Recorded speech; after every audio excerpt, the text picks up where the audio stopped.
Bonjour, vous êtes en direct de Socioconsult. On se retrouve aujourd'hui, bien évidemment, pour parler encore de sociologie.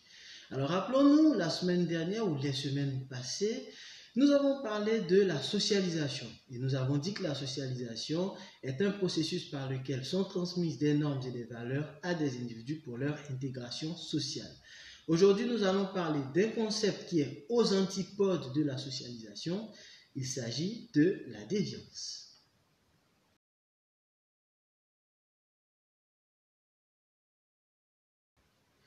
On ne peut pas parler de déviance sans parler de socialisation.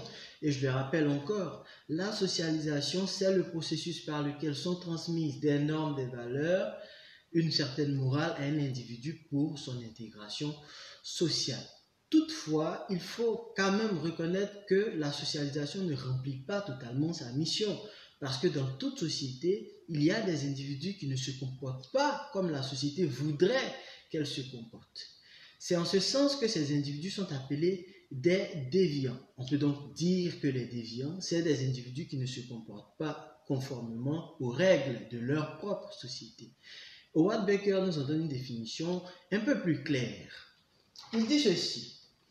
Les groupes sociaux créent la déviance en instituant des normes dont la transgression constitue la déviance, en appliquant ces normes à des individus, en les étiquetant comme des déviants. À travers donc la citation de Howard Baker, on comprend clairement que la déviance est très relative. La déviance est construite par chaque société en fonction de sa culture, en fonction de sa vision de vie. Et donc, les individus qui ne respectent pas ces règles, ces normes sont caractérisés de déviants. Et pour prendre un exemple, je me réfère aux îles Marquises, les Marquisiens qui pratiquent ce qu'on appelle l'anthropophagie. L'anthropophagie, c'est le fait de consommer la chair humaine de ses propres compatriotes.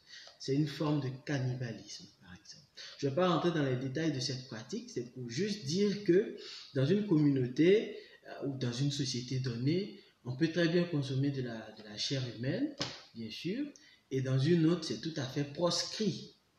Et je prendrai un deuxième exemple sur la question du mariage.